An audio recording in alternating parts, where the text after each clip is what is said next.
Hello everyone, আসসালামু আলাইকুম। Welcome back to my another new blog. নতুন আরেকটি ভিডিও নিয়ে আপনাদের মাঝে চলে এসেছি। গ্রামের সৌন্দর্য সত্যি মুগ্ধকর, আর অপরূপ সৌন্দর্য দেখলে সত্যি সবার ভালো লাগে। সবুজ শ্যামলে ঘেরা এরকম পরিবেশ কম বেশি সবারই পছন্দ। আমার কাছে মনে হয় এমন কেউ বাকি নেই যে কেউ পছন্দ না করে। তো আজকের ভিডিওটা শুরু করেছি সকাল থেকেই। ঘুম থেকে ওঠার পর কিন্তু নানান কাজ থাকে। তো সকালবেলা কিন্তু নাস্তা তৈরি করে নিয়েছি, আর সেটা কিভাবে তৈরি করেছি সেটাও মূলত আপনাদের সাথে একটু শেয়ার করেছি।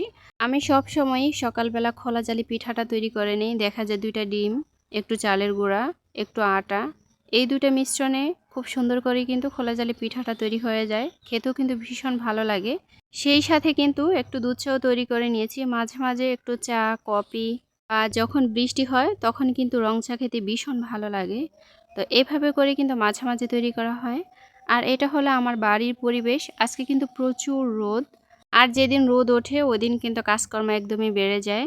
যদিও আমি গ্রামে থাকি, গ্রামের কাজগুলো কিন্তু একটু ব্যতিক্রম। সব সময় কিন্তু কাজের মধ্য দিয়ে কিন্তু আমার দিনটা কেটে যায়।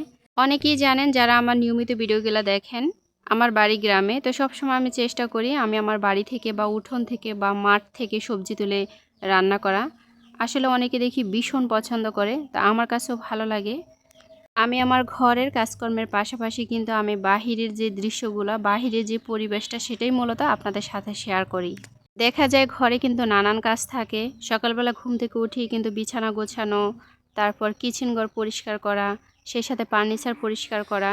তো এই সকল কিন্তু আমি কমই আপনাদের মাঝে শেয়ার করি, কারণ আমার বাহিরেও কিন্তু প্রচুর কাজ থাকে। তো বাহিরের ভিডিওগুলা দিতে দিতে আমি কিন্তু ঘরের ভিডিও দেওয়ার ওরকম সময়ই পাই না। তো ঘরের ভিডিও যে আমি আপনাদের মাঝে শেয়ার করি না এমনটা কিন্তু না।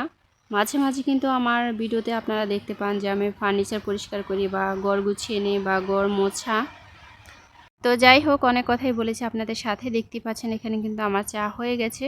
যাদের ঘরে ছোট বাচ্চা আছে প্রতিদিনই কিন্তু কাপড় চোপড় ধোয়া লাগে। কাপড় চোপড় ধোয়ার ঝামেলা কিন্তু একদমই বেশি। তো সব সময় কিন্তু আমি পুকুরে কাজ করে থাকি, আর আমার কোনো ওয়াশিং মেশিন নেই।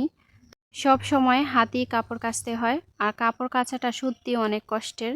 তারপরেও কি করা, বাচ্চা থাকলে যা হয় আর কি। আর ধুলোবালিতে বাচ্চারা সব সময় বেশি থাকে, বাচ্চাদেরকে বারণ করলেও কিন্তু শোনে না। আর কিছু কিছু বাচ্চা আছে এমনিতেই ধুলোবালিতে এমনিতেই থাকতে পছন্দ করে, স্বাচ্ছন্দ্য বোধ করে। অনেক বাচ্চারা কিন্তু দেখা যায় খুবই পরিষ্কার থাকে। তো আমার 2টো বাচ্চা সব সময় কিন্তু ধুলোবালি নিয়ে খেলাধুলা করে। ওদেরকে নিষেধ করেও কিন্তু আমি আমার মতো করে রাখতে পারি না। তো কি করা, বাচ্চা মানুষ বলে কথা, বাচ্চারা তো সব সময় দুষ্টুমি বা খেলাধুলা এটা নিয়েই থাকে। আর মায়েরা কিন্তু সব কিছুই সহ্য করে। তো যাই হোক, আমার কিন্তু কাপড় কাচা হয়ে গেছে। আমি রোদে শুকাতে দিয়ে এবার চলে এসেছি আমাদের বাড়ির পাশে, আমার বাড়ির আঙিনাই। এটা হচ্ছে আমাদেরই ক্ষেত। এখানে মাশাআল্লাহ অনেক ধরনের শাক থাকে, এই শাকগুলো তোলার জন্য চলে এসেছি। আর সাথে কিন্তু আমার হাঁসগুলোও নিয়ে এসেছি, যেহেতু রাজহাঁস। এই হাঁসগুলা কিন্তু সব ধরনেরই খাবার খায়, এর পাশাপাশি কিন্তু ঘাস খেতে ভীষণ পছন্দ করে।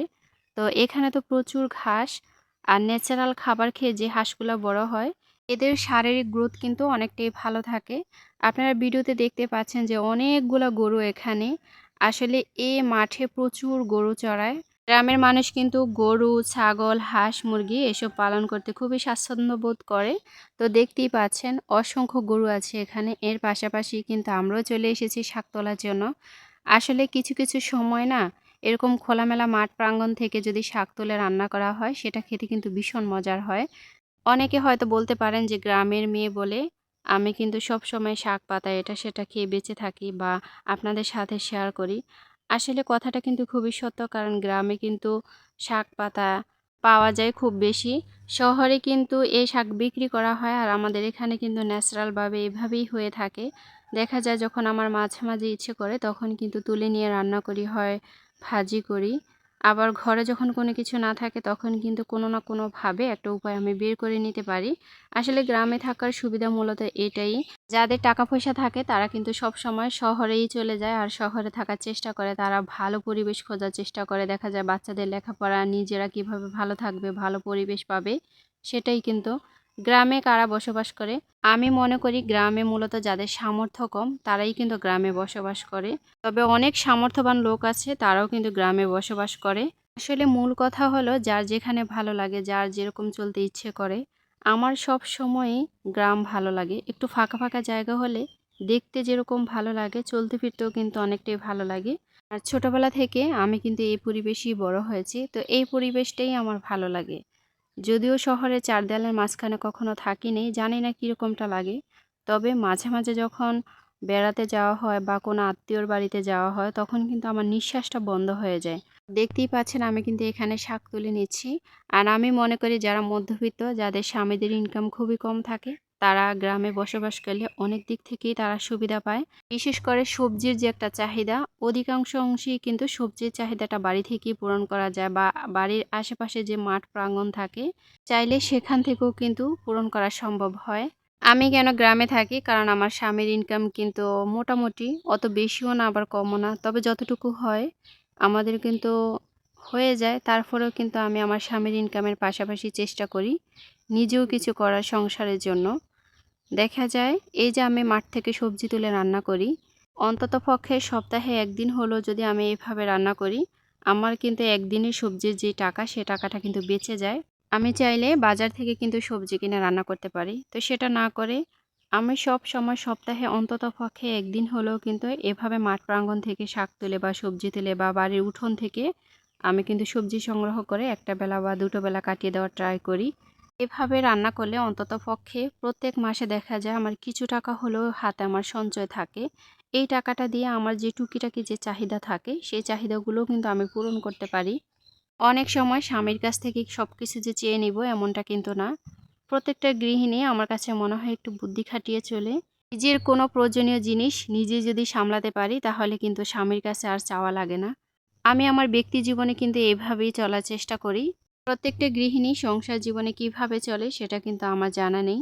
আজকে প্রায় ১২ বছর হয়ে যায় আমি আমার সংসার জীবনে ঠিক এভাবেই বুদ্ধি খাটিয়ে চলার চেষ্টা করি। আর প্রত্যেকটা গৃহিণীর আমার কাছে মনে হয় একটু বুদ্ধি থাকা দরকার সংসার জীবনে। তাহলেই কিন্তু সংসারটা খুব তাড়াতাড়ি উন্নত হয়।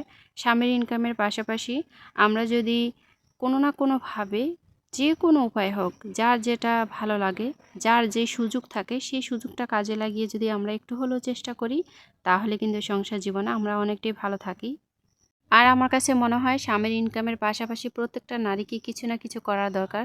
এই যে আমি হাঁস পালি, মোরগ পালি, সেই সাথে বাড়িতে সবজি গাছ রোপণ করি, সেই সাথে মাটির চুলায় রান্না করি। আমি চাইলে কিন্তু গ্যাসেই রান্না করতে পারি। আমি মাটির চুলায় কেন রান্না করি? কারণ আমি মাটির চুলায় রান্না করলে একদিকে কিন্তু আমি হেলদি খাবার খেতে পারি, অন্যদিকে কিন্তু আমার গ্যাস অনেকটাই সাশ্রয় হয়। আর বর্তমান বাজারে গ্যাসের তো প্রচুর দাম। তো চেষ্টা করি যে মাটির চুলায় রান্না করে আমার একটু হলেও সাশ্রয় হোক। সেই সাথে দেখা যায় আমার বাড়িতে অনেক খড়ি বা লাকড়ি পড়ে থাকে। তো এই লাকড়িগুলা এমনিতেই নষ্ট না হয়ে যদি রান্নার মাধ্যমেও শেষ হয়, এখান থেকেও কিন্তু আমার অনেক টাকা সঞ্চয় হয়। প্রত্যেক মাসে একটা গৃহিণীর ৩ থেকে ৫,০০০ টাকা সঞ্চয় করা কোনো ব্যাপারই না, যদি থাকে একটু বুদ্ধি। তো যাই হোক চলে এসেছি রান্নাঘরে, দেখতেই পাচ্ছেন। আমি কিন্তু অফ ক্যামেরায় আমার শাকগুলা কেটে ধুয়ে পরিষ্কার করে নিয়েছি। আর মাটির চুলায় যেহেতু শাকগুলা ভেজে নিব, খুব তাড়াতাড়ি কিন্তু শাক রান্নাটা হয়ে যাবে। আর আমি সব সময় লবণ দিয়ে একটু শাকটাকে সিদ্ধ করে নিই। তারপরে কিন্তু তেলে ফোড়ন দিয়ে দেই। অনেকে দেখা যায় তেলে ফোড়ন দিয়ে শাকটা বসিয়ে দেয়।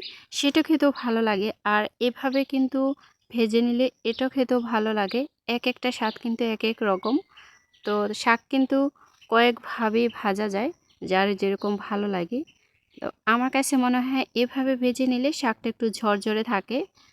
আর যদি একটু রসুন দেওয়া হয় তাহলে কিন্তু সুন্দর একটা সেন্ট আসে। আমি সবসময়ই শাক ভাজা বলেন, রান্না বলেন, সেখানে কিন্তু রসুনটা একটু বাড়িয়ে দেওয়ার ট্রাই করি। পেঁয়াজের পাশাপাশি যদি রসুনটা একটু বাড়িয়ে দেওয়া হয়, তাহলে কালারটাও সুন্দর হয়, খেতেও ভালো লাগে। আর এমনিতেও কিন্তু আমাদের স্বাস্থ্যের জন্য রসুন খাওয়া খুবই ভালো, খুব হেলদি একটা খাবার।